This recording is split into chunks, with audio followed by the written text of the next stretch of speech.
At sino nga ba ang nakakaalam sa dahon na to?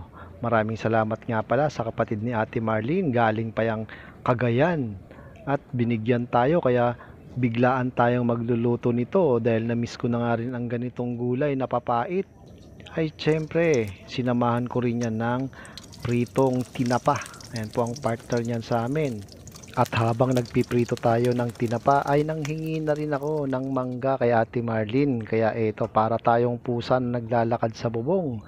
At ito na nga, napakaswerte natin dahil malapit na lang po yung mangga sa atin at sariwang sariwa yan mga kapares.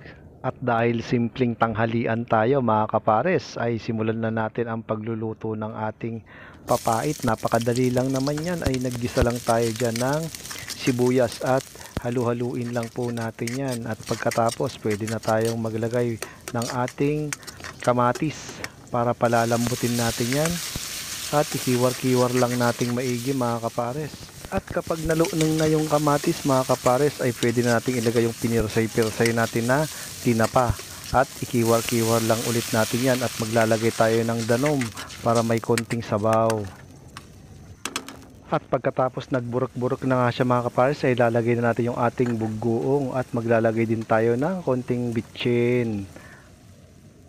At saka naman natin ilagay yung ating papait. At mabilis lang tong maluto mga kapares. Huwag nyo masyadong i-overcook dahil papait daw. Pero kahit mapait yan, kakainin ko pa rin yan mga kapares dahil paborito natin ang mga ganyang gulay. At dahil nga luto na yung ating gulay na papait ay sunod ko naman yung mangga at mangantayon mga kapares. At napakasimple lang ng ating lutong probinsya mga kapares. Sasamahan din natin yan ng ating pritong hito. Kaya magpasalamat muna tayo, mangantayin mga kapares. Tayo, kapares. Pait.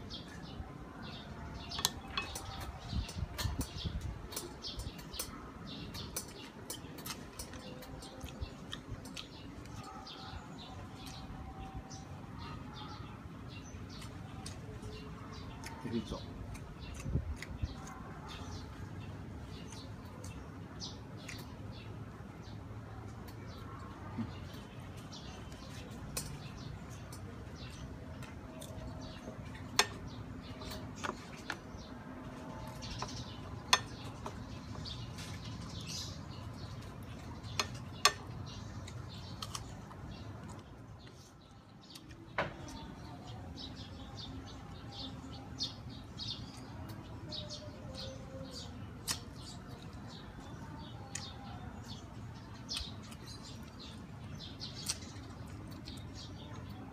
Hmm.